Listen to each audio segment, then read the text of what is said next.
Madam, accountability किस पर है? पहलगाम किसने किया?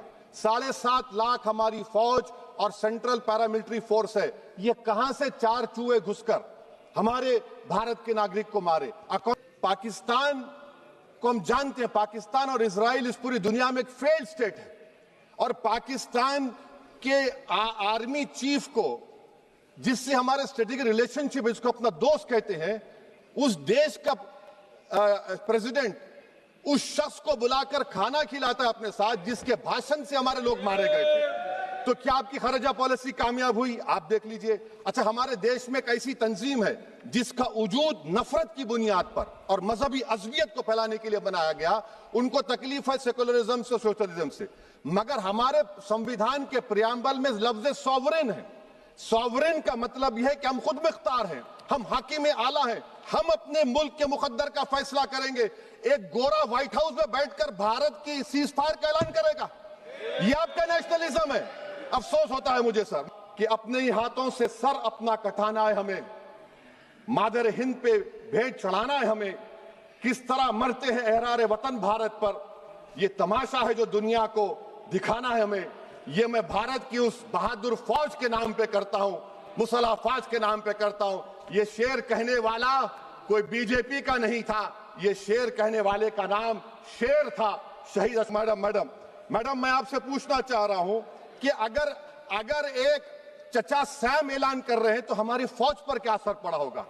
हमारे उन पायलटों पर क्या असर पड़ेगा जो नहीं मालूम कितनी ऊपर आसमानों पर भारत की हिफाजत कर रहे हैं? वो नेवी का सिपाही जो समंदर में खड़ा हुआ है, उसको यह नहीं मालूम हो रहा है कि मेरा प्रधानमंत्री ऐलान नहीं किया, एक गोरे ने ऐलान किया।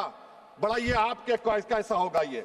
मैडम, मेरा सवाल हुकूमत से यह भी है कि हम कोई एडवर्सेरियल कंट्री नहीं है अमेरिका के लिए, हम दोस्त हैं, स्ट्रेटेजिक रिलेशनशिप है। क्या क्या एग्रीमेंट हमने साइन नहीं किया? तो क्या ये दोस्ती निभा रहे हैं?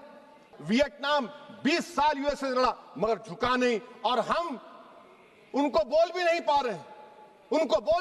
रहे, हम तो कोई दुश्मन मुल्क तो नहीं है अमेरिका के। ये आपको समझने की जरूरत है। आपको, अगर आप विश्व गुरु हैं तो हम आपको चैलेंज कर रहे हैं, आप G7 के कंट्रीज को, GCC को और चचा सैम को राजी कराइए कि पाकिस्तान को, मैडम खत्म कर रहा हूं, FATF में दोबारा लाया जाए। उन 26 लोगों को जिनका नाम पूछकर और मुसलमान नहीं होने के नाते पर उनको गोली मारकर कत्ल कर दिया गया, मैं ताज़ियत पेश करना चाहूँगा मौलाना इकबाल को, जो पूंछ के मदरसा ज़ियाउल उलूम के मुदर्रिस थे। उस 5 साला लड़की मरियम को, जिसको पाकिस्तान की शेलिंग में उसका पेट फट गया, मैं ताज़ियत पेश करना चाहूँगा मैडम जैन अली और उर्वा फातिमा, इन दो जुड़वा भाई बहनों को जिनकी उम्र 14 साल थी, लांस नायक दिनेश कुमार को, BSF के सब इंस्पेक्टर मोहम्मद इम्तियाज़ को। मैं शुक्रिया अदा करना चाहूँगा कश्मीर की आवाम का कि उन्होंने पहलगाम के वाक़े के बाद मस्जिदों से ऐलान किया मजम्मत का, बग़ैर किसी के बोलने पर रोड पर निकलकर उन्होंने पाकिस्तान से आए हुए दहशतगर्दों की मजम्मत की। मैं मुबारकबाद देता हूं हमारी मुसल्लह अफवाज को कि उन्होंने एक अजीम कुर्बानी पेश की और बहादुरी के साथ ऑपरेशन सिंदूर में भारत को कामयाबी दिलाई। मैं मुसल्लह अफवाज ने पहले 9 दहशतगर्द ठिकानों पर उनको निशाना बनाया, और सबसे मेरी नज़र में जो दहशतगर्दी के दिल पर हमला हुआ वो भावलपुर का था, और 6 एयरफील्ड, 3 हैंगर और 2 रनवेज को हमने तबाह किया। बाद में ऑपरेशन सिंदूर की कामयाबी की एक अहम वजह यह थी मैडम कि मुल्क में इत्तेहाद और इत्तेफाक पैदा हो गया था, एक यूफोरिया पैदा हो गया था, मगर अफसोस कि हुकूमत ने उसका फ़ायदा नहीं उठाया।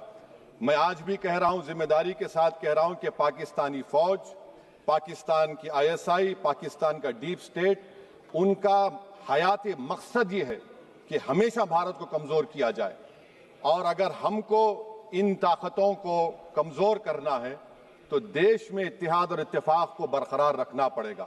अगर हम बुलडोज़र के ज़रिए या फिर लिसानी जबर के ज़रिए या मजहबी फ़िरका परस्ती के ज़रिए अक़लियतों को निशाना बनाएंगे तो हम खुदा ना खास्ता उन पड़ोसी मुल्क के दहशतगर्द तंजीमों को कहीं कामयाब ना हो जाए। मैडम, मैं आपके सामने ये भी कहना चाहूँगा कि इत्तेहाद और इत्तेफाक इस मुल्क में जब मजबूत होगा तो हमको बैनुल अक़वामी सतह पर दिखाने की जरूरत नहीं पड़ेगी।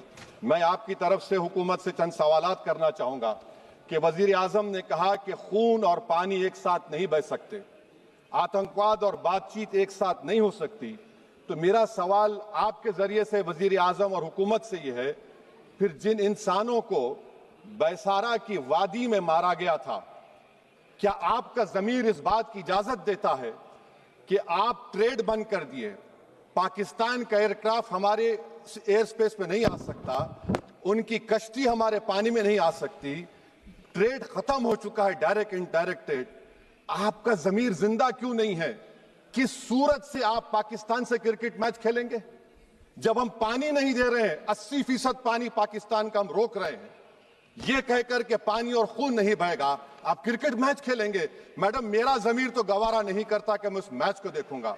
क्या इस हुकूमत में इतनी हिम्मत है कि उन 25 मरने वालों को फोन करके कहे कि देखो हमने ऑपरेशन सिंदूर में बदला ले लिया, अब तुम पाकिस्तान का मैच देखो? बड़ी अफसोस की बात है मैडम, अकाउंटेबिलिटी किस पर है? पहलगाम किसने किया? 7.5 लाख हमारी फौज और सेंट्रल पैरामिलिट्री फोर्स है, ये कहां से 4 चूहे घुसकर हमारे भारत के नागरिक को मारे? अकाउंटेबिलिटी किस पर फिक्स होगी? एलजी पर फिक्स होगी तो एलजी को बरतरफ करिए, आईबी पर आती है तो एक्शन लीजिए, पुलिस पर आती है तो एक्शन लीजिए, मगर आप ये समझ रहे हैं कि ऑपरेशन कर दिया और हम खामोश लोग भूल जाएंगे। अकाउंटेबिलिटी फिक्स करना पड़ेगा। मैडम, डिटरेंस आपकी क्या है? आपने सर्जिकल स्ट्राइक किया, आपने बालाकोट किया, फिर ये पहलगाम हुआ, तो आपकी डिटरेंस की पॉलिसी नाकाम साबित हुई, कश्मीर की पॉलिसी नाकाम साबित हुई, 370 हटा दिया आपने एक रियासत को यूटी बना दिया और उसके बावजूद भी दहशतगर्द वहां पर पहुंच गए। तो और अफसोस मुझे इस बात का होता है मैडम कि पाकिस्तान को हम जानते हैं, पाकिस्तान और इजराइल इस पूरी दुनिया में एक फेल्ड स्टेट है, और पाकिस्तान के आर्मी चीफ को, जिससे हमारे स्ट्रेटेजिक रिलेशनशिप, इसको अपना दोस्त कहते हैं, उस देश का प्रेसिडेंट उस शख्स को बुलाकर खाना खिलाता है अपने साथ जिसके भाषण से हमारे लोग मारे गए थे। तो क्या आपकी खारजा पॉलिसी कामयाब हुई? आप देख लीजिए। अच्छा, हमारे देश में एक ऐसी तंजीम है जिसका वजूद नफरत की बुनियाद पर और मजहबी अज़वियत को फैलाने के लिए बनाया गया, उनको तकलीफ है सेकुलरिज्म से, सोशलिज्म से, मगर हमारे संविधान के प्रियम्बल में लफ्ज सॉवरेन है। सॉवरेन का मतलब यह है कि हम खुद मुख्तार हैं, हम हाकिम आला हैं, हम अपने मुल्क के मुकद्दर का फैसला करेंगे। एक गोरा व्हाइट हाउस में बैठकर भारत की सीज़फायर का ऐलान करेगा, यह आपका नेशनलिज्म है? अफसोस होता है मुझे सर। मैडम, मैं आपसे पूछना चाह रहा हूं कि अगर एक चचा सैम ऐलान कर रहे हैं तो हमारी फौज पर क्या असर पड़ा होगा? हमारे उन पायलटों पर क्या असर पड़ेगा जो नहीं मालूम कितनी ऊपर आसमानों पर भारत की हिफाजत कर रहे हैं? वो नेवी का सिपाही जो समंदर में खड़ा हुआ है, उसको यह नहीं मालूम हो रहा है कि मेरा प्रधानमंत्री ऐलान नहीं किया, एक गोरे ने ऐलान किया। बड़ा ये आपके कैसा होगा ये? मैडम, मेरा सवाल हुकूमत से यह भी है कि हम कोई एडवर्सेरियल कंट्री नहीं है अमेरिका के लिए, हम दोस्त हैं, स्ट्रेटेजिक रिलेशनशिप है, क्या क्या एग्रीमेंट हमने साइन नहीं किया, तो क्या ये दोस्ती निभा रहे हैं? मैडम, मैं हिस्टोरिकल एग्जांपल दे रहा हूं, क्रुश्चेव और टीटो। क्रुश्चेव ने दबाव डाला, टीटो ने कहा मैं नहीं मानता, मैं नैम ज्वाइन करूंगा। मैडम, फ्रांस और यूएसए, डिगोल को जब यूएसए ने दबाव डाला तो डिगोल ने कहा कि तुम दोस्त हो मगर हमारी खारिजा पॉलिसी आजाद ना है। मैडम, वहीं पर आप देखिए गुजराल साहब, जिसको कहते सबसे कमजोर थे, वजीर आजम थे, उन्होंने बहादुरी का मजारा है रिफूलिंग करने नहीं दिया। वियतनाम 20 साल यूएसए लड़ा मगर झुका नहीं, और हम उनको बोल भी नहीं पा रहे। हम तो कोई दुश्मन मुल्क तो नहीं है अमेरिका के, ये आपको समझने की जरूरत है। और मैडम, यहां पर वजीर खारजा ने कहा वो चीन गए, डिप्टी चीफ ऑफ स्टाफ ने कहा कि चीन के इक्विपमेंट एक लाइव लैब था हमारे उनके लिए। क्या आपने कहा चीन को कि तुमने क्यों दिया पाकिस्तान को हथियार? आप नहीं कहे। और मैडम, आप जानते हैं कि रक्षा मंत्री ने कहा कि स्विफ्ट एंड प्रोपोर्शनेट, तो फिर जो इंडोनेशिया मिलिट्री अटैचे ने कहा कि हमको कहा गया मत मारो, हम सेल्फ डिफेंस में भी नहीं मार सकते थे पाकिस्तान को। और अगर आप ट्रंप के बयान को गलत कह रहे हैं कि 5 एयरक्राफ्ट नहीं गिरे, मैं यकीन करता हूं आपकी बात का, आप हमारे पायलट्स को कमेंट करिए ना, हमारे पायलट्स को कमेंट करिए कि हम अपने पायलट्स की तारीफ करते हैं, आप वो भी नहीं करना चाहते। मैं हुकूमत से जानना चाहता हूं मैडम कि क्या फ्रांस ने हमको सोर्स कोड नहीं दिया जिसकी वजह से हमारे एयरक्राफ्ट को क्या नुकसान हुआ? अब मुस्तकबिल में आप हथियार खरीदेंगे तो क्या आप सोर्स कोड हासिल करेंगे? और मैडम मैं आपको बताना चाह रहा हूं, मेरे सवाल का जवाब हुकूमत दे। हमारे पास सैंक्शन जो स्क्वाड्रन है 42 है, 60 साल के बाद सिर्फ 29 काम कर रहे हैं। पाकिस्तान के पास 25 हैं, चीन के पास 50 से ज्यादा हैं। 11 साल से आप सरकार में हैं, सबमरीन नहीं है, थर्ड एयरक्राफ्ट कैरियर कहां पर है आप बताइए। और मैडम FATF में लाना पड़ेगा आपको। अगर आप विश्व गुरु हैं तो हम आपको चैलेंज कर रहे हैं, आप G7 के कंट्रीज को, GCC को और चचा सैम को राजी कराइए कि पाकिस्तान को, मैडम खत्म कर रहा हूं, FATF में दोबारा लाया जाए। मैडम ऑल पार्टी मीटिंग हुई, देखिए कितना कॉन्ट्रडिक्शन है केंद्र सरकार में और स्टेट सरकार में। ऑल पार्टी मीटिंग में मैं था, केंद्र सरकार ने कहा कि नहीं, बैसारन मिडोस पर तो कोई जा ही नहीं सकता, जून से पहले इजाजत लेना पड़ेगा। बाद में हमको मालूम हुआ कि साल भर खुला रहता मिडोस सिवाय बारिश और स्नो के। ये कॉन्ट्रडिक्शन है केंद्र सरकार में। वहां पे मैं हुकूमत से मुतालबा करता हूं मैडम आपके जरिए से कि कौमी सिक्योरिटी को, नेशनल सिक्योरिटी को, खारिजा पॉलिसी को, फॉरेन पॉलिसी को राजनीति का मुद्दा मत बनाइए, राजनीति का मुद्दा मत बनाइए। ये हमारे मुल्क में मुफाद होगा, हमारे मुल्क के इत्तेहाद और एकजुटती को आप एक वोट का जरिया मत बनाइए। और मैं एक आखिरी बात पूछ रहा हूं मैडम, क्या चीन ने हमसे कहा था कि सीज फायर कर लो? और कैसे पाकिस्तान ने हमारे पायलट्स की बातों को सुना कि हमारा कम्युनिकेशन एनक्रिप्ट नहीं है? मैडम आखिर में मैं अपने शेर से इस अपनी बात को खत्म करूंगा कि अपने ही हाथों से सर अपना कटाना है हमें, मादर हिंद पे भेंट चढ़ाना है हमें। किस तरह मरते हैं एहरार वतन भारत पर, यह तमाशा है जो दुनिया को दिखाना है हमें।